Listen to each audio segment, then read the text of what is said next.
ಎಲ್ಲರಿಗೂ ಗಣೇಶ ಚತುರ್ಥಿಯ ಶುಭಾಶಯಗಳು. ನಿನ್ನೆ ಸಾಯಂಕಾಲ ಧರ್ಮಸ್ಥಳ ದೇವಸ್ಥಾನದ ಆವರಣದಲ್ಲಿಯೇ ಇರುವಂತಹ ವಸತಿ ಗೃಹದಲ್ಲಿ ಒಂದು ಭೀಕರ ಘಟನೆ ನಡೆದಿದೆ. ಧರ್ಮಸ್ಥಳದ ಭಕ್ತರ ಮೇಲೆ, ಹೆಣ್ಣು ಮಕ್ಕಳ ಮೇಲೆ ಒಂದು ಭೀಕರವಾದಂತಹ ಹಲ್ಲೆ ನಡೆದಿದೆ. ಇಡೀ ನಾಗರಿಕ ಸಮಾಜ ತಲೆ ತಗ್ಗಿಸುವಂತಹ ಘಟನೆ.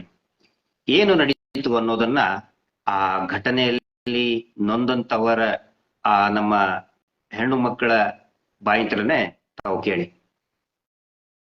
ನಮ್ಗೆ ಒಂದು ನಿನ್ನೆ ವಿಷಯ ಬಂತು, ಧರ್ಮಸ್ಥಳದವ್ರು ಯಾರೋ ನಿಮ್ಗೆ ಒಂಚೂರು ತೊಂದರೆ ಎಲ್ಲ ಮಾಡಿ ನಿಮ್ಮ ಮಕ್ಕಳಿಗೆಲ್ಲ. ಹಾಗೆ ನೀವು ಏನ್ ಟೆನ್ಷನ್ ಮಾಡ್ಬೇಡಿ, ನಾವು ಉಜ್ರೆ ಅವರೇ, ನಾವು ಈ ಸೌಜನ್ಯ ಹೋರಾಟಕ್ಕೆಲ್ಲ ನಾವೆಲ್ಲ ತುಂಬಾನೇ ಇದು ಮಾಡ್ತಿದ್ವು. ಅವರು ಮ್ಯಾಮ್ ಏನ್ ಮಾಡಿದ್ರು ಮ್ಯಾಮ್ ಆಕ್ಚುಲಿ ಅವರು? ಅದೇ ರೂಮ್ ಹತ್ರ ನಾವು ಹೋಗಿತ್ತಲ್ಲ, ಓಕೆ ಅವಾಗ ಅವರು ಬಂದು ನಮ್ಮ ಹತ್ರ ನಿಂತಿದ್ರು.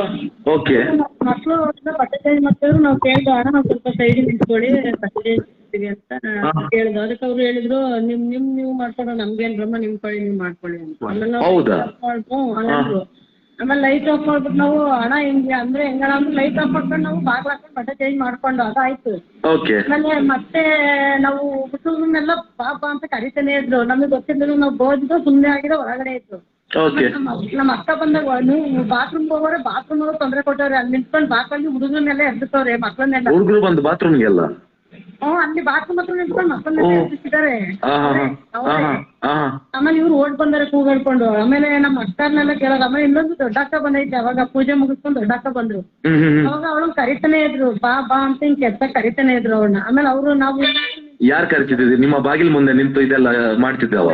ಅವ್ರೇ ಕುಡಿದು ನಿಂತಿದ್ರಲ್ಲ ಅವರೇ. ಅವ್ರು ಕುಡ್ತಿದ್ರ? ಫುಲ್ ಕುಡ್ತಿದ್ರು. Okay okay okay okay. ಇವಾಗ ನೀವು ಎಲ್ರು ಆಕ್ಚುಲಿ ಲೇಡೀಸ್ ಇದ್ದಿದ್ದು, ಯಾರು ಒಬ್ರು ಜೆಂಟ್ಸ್ ಇಲ್ಲ ನಿಮ್ ಜೊತೆ? ಯಾರಂದ್ರೆ ಒಂದ್ ನಮ್ಮ ಮಗ ಇದ್ದ ಅಷ್ಟೇ, ಅವನೇನು ಅಷ್ಟಿಲ್ಲ. ನಮ್ಮ ಮಗ ಇದ್ದ ಎಲ್ಲ ಲೇಡೀಸ್ ನಾವಿದ್ವಿ, ಜೆಂಟ್ಸ್ ಯಾರು ಇರ್ತಿಲ್ಲ. Okay okay. ನೀವು ಒಂದ್ ಎಷ್ಟು ಜನ ಇದ್ರಿ ಮ್ಯಾಮ್? ನಾವು 7 ಜನ ಇತ್ತು, ಮಗು ಸೇರಿ 8 ಜನ. ನಾವು ದೊಡ್ಡವರು ಅವ್ರು ಮತ್ತೆ ಏನು ಮೈ ಮುಟ್ಟಿ ಎಲ್ಲ ಏನು ಮಾಡ್ಲಿಲ್ಲ? ಹೊಡೆದ್ರು ಎಲ್ರಿಗೂ ಹೊಡೆದ್ರು. ಯಾರು ನಿಮ್ಮವರಿಗೆ? ಎಲ್ರಿಗೂ ಹೊಡೆದ್ರು. ನಾವು ಕೆಳಗಡೆ ಹೋಗಿ ಕರ್ಕೊಬರೋತಿಗೆ ಕುಡಿದ್ಬಿಟ್ಟು ಎಲ್ರಿಗೂ ಹೊಡೆದ್ರು. ಹೌದಾ? ನೀವು ಮತ್ತೆ ಕಂಪ್ಲೇಂಟ್ ಕೊಡ್ಲಿಕ್ಕೆ ಹೋಗ್ಲಿಲ್ವಾ? ಕಂಪ್ಲೇಂಟ್ ಪೊಲೀಸ್ ಬಂದು ಹೊಡ್ಕೊಂಡು ಕರ್ಕೊಂಡು ಹೋದ್ರು. ಆಮೇಲೆ ನಾವು ಕೇಳಿದ್ರೆ ಇನ್ನೊಬ್ರು ಅಣ್ಣ ನಿಮ್ ಕಡೆ ನೋಡಿ ಫೋನ ಮಾತಾಡ್ತಿದ್ರು. ಒಬ್ರು ಇನ್ನೊಬ್ಬ ಫೋನ ಮಾತಾಡ್ತಿದ್ದ. ಅಣ್ಣ ನೋಡಿ ಸ್ವಲ್ಪ ಹಿಂಗ್ ಕುಡಿದ್ಬಿಟ್ಟು ಮಕ್ಳಿಗೆಲ್ಲ ಹಿಂಗೆ ಕರಿತಾವ್ರೆ, ಮತ್ತೆ ಹಿಂಗ್ ಹೆಂಗಸ್ರು ಓಡಾಡಕ್ತಿದ್ದಾರೆ, ಹಿಂಗ್ ಕರಿತಾವ್ರೆ ಅಂತ ಅವ್ರಿಗೆ ಹೇಳ್ದೆ. ಇನ್ನೊಬ್ಬ ಇದ್ದ, ಅವನಿಗೆ ಏನಂದ, ಅವನು ಗಲಾಟೆ ಮಾಡ್ದ. ಅದು ಯಾವನಿಗೆ ಕಂಪ್ಲೇಂಟ್ ಕೊಡ್ಕೊ ಹೋಗು, ಯಾವನಿಗೆ ಹೇಳ್ತಿ ಹೇಳ್ಕೊ ಹೋಗು ಅಂತ ಅವನಂದ. ಅವನ ಹೆಸರು ಏನಾದ್ರು ನಿಮ್ಗೆ ಗೊತ್ತಿದ್ಯಾ? ಹೆಸರುಗಳೆಲ್ಲ ಎಲ್ಲ ಗೊತ್ತಿಲ್ಲ ಅವರು. ಆಮೇಲೆ ಫುಲ್ ಕುಡಿದು ಮಾಡ್ತಾ ಇದ್ರು. ಆಮೇಲೆ ಬಂದು ಅವ್ರಿಗೆ ಹೇಳ್ತಾ, ನಾವು ರೂಮ್ ಕೊಟ್ಟಿರೋ ಸರ್ ಎಲ್ಲ ಗಲಾಟೆ ಮಾಡ್ತಾರೆ. ನಾವು ಬಂದು ಕರ್ಕೊಂಡು ಹೋಗೋದಕ್ಕೆ ಎಲ್ರಿಗೂ ಹೊಡೆದಿದ್ರು ಒಂದ್ ಕಡೆಯಿಂದ. ಓಹೋ. ಅವ್ರೊಂದು ಎಷ್ಟು ಜನ ಇದ್ರು ಮ್ಯಾಮ್ ಮುಂದೆ? ಅವರು 3 ಜನ ಇದ್ರು. 3 ಜನ. ಬರೀ 3 ಜನ ಸೇರಿ ಇಷ್ಟೆಲ್ಲ ಮಾಡಿದ್ರಾ? 3 ಜನ. ಅದ್ರಲ್ಲಿ ಒಬ್ಬನೇ ಜಾಸ್ತಿ ಆಡಿದ್ದು. Okay okay. ಅವ್ರು ಇವಾಗ ಅವ್ರ ಜೊತೆ ಇಬ್ರು ಬಂದಿದ್ರಲ್ಲ, ಅವ್ರೇನ್ ನಿಲ್ಸ್ಲಿಕ್ಕೆ ಹೋಗ್ಲಿಲ್ಲ, ಹೊಡಿಬೇಡಿ ಇದೆಲ್ಲ ಮಾಡ್ಬೇಡಿ ಅಂತ ಹೇಳಿ ಅವ್ನಿಗೆ ಏನ್ ಹೇಳಿಲ್ವಾ? ಒಬ್ರು ಕರಿತಿದ್ದು, ಇನ್ನೊಬ್ಬ ಹೊಡೆದಿದ್ದು, ಇನ್ನೊಬ್ಬ ಯಾರಿಗೆ ಹೇಳ್ತಾ ಕೇಳ್ಕೊ ಹೋಗಿದ್ದು. 3 ಜನ ಸೇರಿ ಮಾಡಿ, 3 ಜನ ಸೇರಿ ಇದ್ ಮಾಡಿ. ನಿಮ್ಗೆ ಯಾರಿಗಾದ್ರೂ ಏನಾದ್ರು ಜಾಸ್ತಿ ಏಟ್ ಗೀಟ್ ಏನಾದ್ರು ಆಗಿದ? ಅದೇ ನಮ್ಮ ಹುಡುಗ ಒಂಚೂರು ರಕ್ತ ಬರ್ತೈತೆ, ಹಂಗ್ ಹೊಡೆದಿದ್ರು. ಆಮೇಲೆ ನಮ್ಮ ಹುಡುಗಿಗೆ ಚೆನ್ನಾಗಿ ಅದು ನೋಡಿ ಮ್ಯಾಮ್, ಅವ್ನ್ ಏನಾದ್ರು ಆಗಿದ್ರೆ ಹಾಗೆ ಫೋಟೋ ತೆಗೆದು ಇಟ್ಕೊಂಡು ಹೇಳಿ. ನಿಮ್ಗೆ ಏನಾದ್ರು ಇದಕ್ಕೆ ಆಕ್ಷನ್ ಏನಾದ್ರು ತಗೊಳ್ಬೇಕಂತ ಹೇಳಿ, ನಮ್ದು ಇಡೀ ಟೀಮ್ ನಿಮ್ಗೆ ಸಪೋರ್ಟ್ ಮಾಡ್ತೀವಿ. ನೀವೇನ್ ಹೆದರ್ಬೇಕಂತಿಲ್ಲ ಇದಕ್ಕೆ. ಯಾಕಂತ ಹೇಳಿದ್ರೆ ನೀವೊಂದು ದೇವಸ್ಥಾನಕ್ಕೆ ಬಂದು ಹೀಗೆಲ್ಲ ಆಗುತ್ತಂತ ಹೇಳಿದ್ರೆ ಏನ್ ಮತ್ತೆ? ಹಲೋ, ನಿಮ್ಮ ವಾಯ್ಸ್ ಬ್ರೇಕ್ ಆಗ್ತಿದೆ.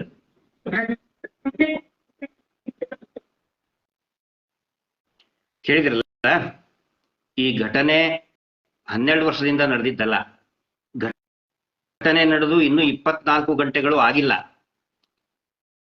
ನಿನ್ನೆ ಸಾಯಂಕಾಲ ಧರ್ಮಸ್ಥಳಕ್ಕೆ ಗಣೇಶ ಚತುರ್ಥಿ ಅಂತ ಹೇಳಿ, ಹಿಂದೂಗಳ ಪವಿತ್ರವಾದಂತಹ ಹಬ್ಬ. ಈ ಸಂದರ್ಭದಲ್ಲಿ ಧರ್ಮಸ್ಥಳದಲ್ಲಿ ಶ್ರೀ ಮಂಜುನಾಥನ ದರ್ಶನ ಮಾಡಬೇಕು ಅಂತ ಹೇಳಿ 7 ಜನ ಹೆಣ್ಮಕ್ಳು ಬರ್ತಾರೆ.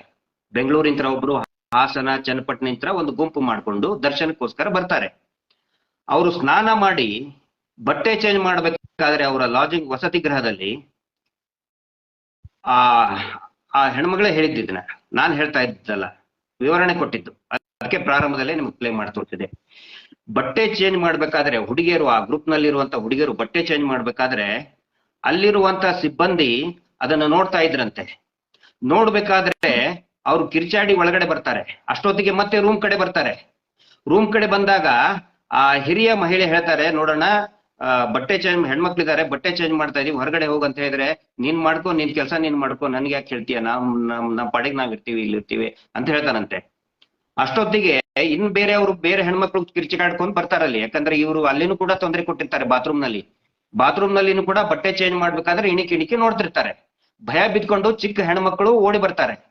ಬಂದಾಗ ಇವ್ರೆಲ್ಲರಿಗೂ ಕೂಡ 7 ಜನ ಹೆಣ್ಮಕ್ಳಿಗೆ, 7 ಜನ ಭಕ್ತಾದಿಗಳಿಗೆ, 7 ಜನ ಧರ್ಮಸ್ಥಳದ ಭಕ್ತಾದಿಗಳಿಗೆ ಸಿಕ್ಕಾಪಟ್ಟೆ ಹೊಡಿತಾರೆ. ಅವರಲ್ಲಿ ಒಬ್ಬ ಚಿಕ್ಕ ಹುಡುಗ ಇರ್ತಾನೆ, ಅವನು ಬಿಡಿಸ್ಕೊಂಡು ಹೋಗ್ಬೇಕಂತ ಹೇಳಿದ್ರೆ ಅವನಿಗೆ ಬಾಯಲ್ಲಿ ರಕ್ತ ಬರುವಂಗ್ ಹೊಡಿತಾರೆ. ಇದು ನಿನ್ನೆ ನಡೆದಂತ ಘಟನೆ. ಅದಾದ ನಂತರ ಪೊಲೀಸರು ಕೂಡ ಬರ್ತಾರೆ. ಆನಂತರ 3 ಜನನು ಕೂಡ ಹಿಡ್ಕೊಂಡು ಹೋಗ್ತಾರೆ, ಬಿಟ್ಟು ಕಳಿಸ್ತಾರೆ. ಯಾರ ಹೊಣೆ ಇದಕ್ಕೆ? ಇಲ್ಲಿ ನೀವು ಕೇಳಬಹುದು, ಮತ್ತೆ ಅವ್ರು ಕಂಪ್ಲೇಂಟ್ ಕೊಡ್ಲಿಲ್ವಾ, ಯಾಕೆ ಕೊಡಬಾರದು ಅಂತ. ನೋಡಿ, ಧರ್ಮಸ್ಥಳಕ್ಕೆ ಅಥವಾ ಯಾವುದೇ ದೇವಸ್ಥಾನಕ್ಕೆ ಕಂಪ್ಲೇಂಟ್ ಕೊಟ್ಟು ವರ್ಷಗಟ್ಟಲೆ ಪೊಲೀಸ್ ಸ್ಟೇಷನ್, ಕೋರ್ಟು ಅಲಿಯೋದಕ್ಕೆ ಬರುವುದಿಲ್ಲ. ಅದರ ಸುರಕ್ಷತೆ ಜವಾಬ್ದಾರಿ ಆ ದೇವಸ್ಥಾನದವ್ರದ್ದು ಇರ್ತದೆ ಮತ್ತು ಪೊಲೀಸರದ್ದು ಇರ್ತದೆ, ಅಲ್ಲಿರುವಂತ ಸೆಕ್ಯೂರಿಟಿ ಇರ್ತದೆ. ಇಲ್ಲಿ ಅವರು ಪಾಪ ಪೊಲೀಸ್ ಸ್ಟೇಷನ್ ಕೊಡುವಷ್ಟು ಧೈರ್ಯನೇ ಇಲ್ಲ. ಯಾಕಂದ್ರೆ ಸಿಕ್ಕಾಪಟ್ಟೆ ಬರೀ ಹೆಣ್ಮಕ್ಳಿದ್ದಾರೆ. ಅವರು 7 ಜನ ಹೆಣ್ಮಕ್ಳು ಬಂದಿದ್ದಾರೆ.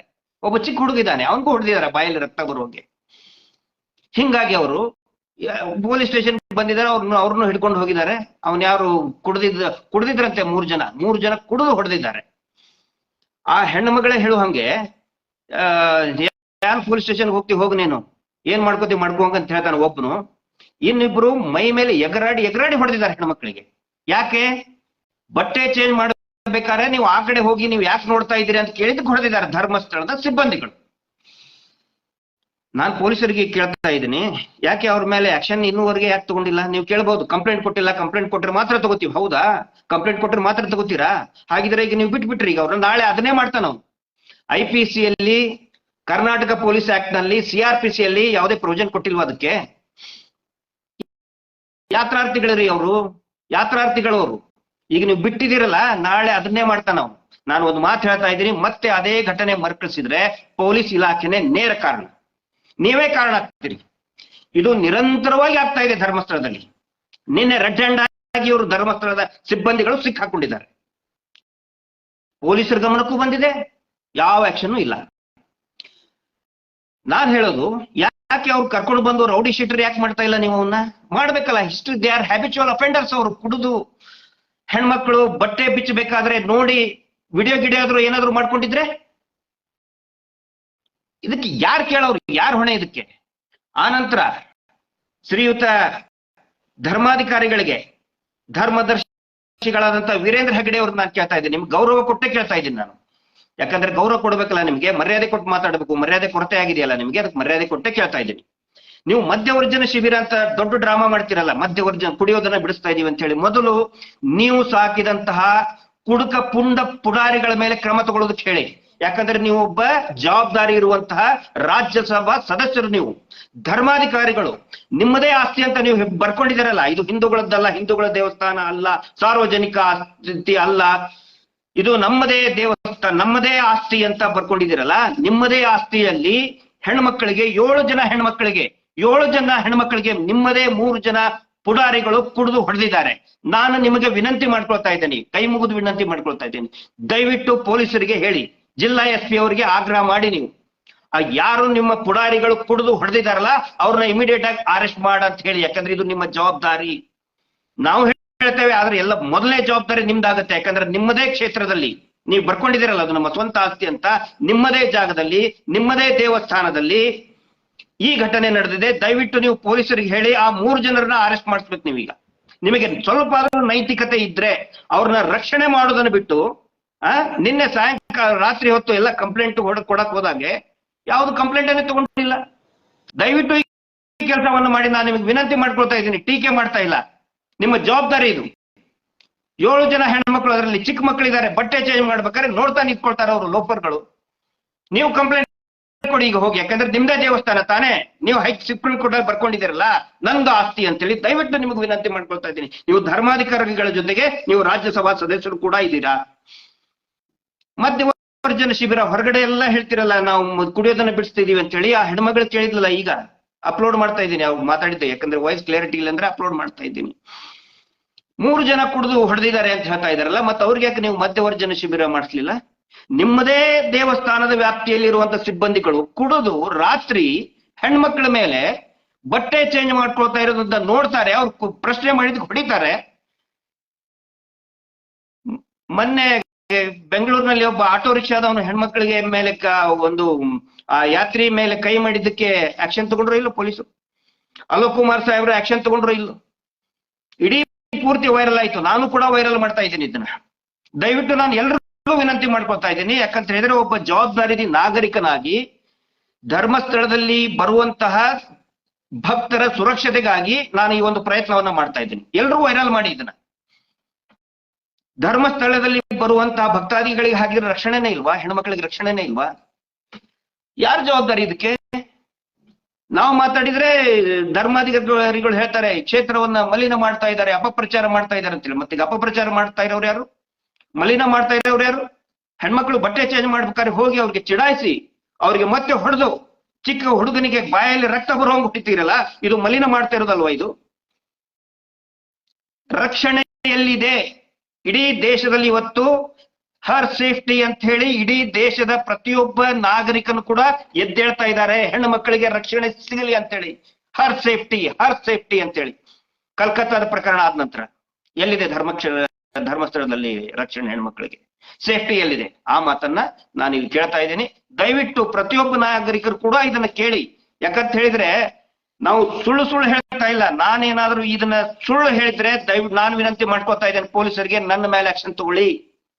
ನಾನು ಸುಳ್ಳು ಈ ಘಟನೆ ನಡೆದಿಲ್ಲ ಅಂತ ಹೇಳಿದ್ರೆ ನನ್ನ ಮೇಲೆ ಆಕ್ಷನ್ ತಗೊಳ್ಳಿ.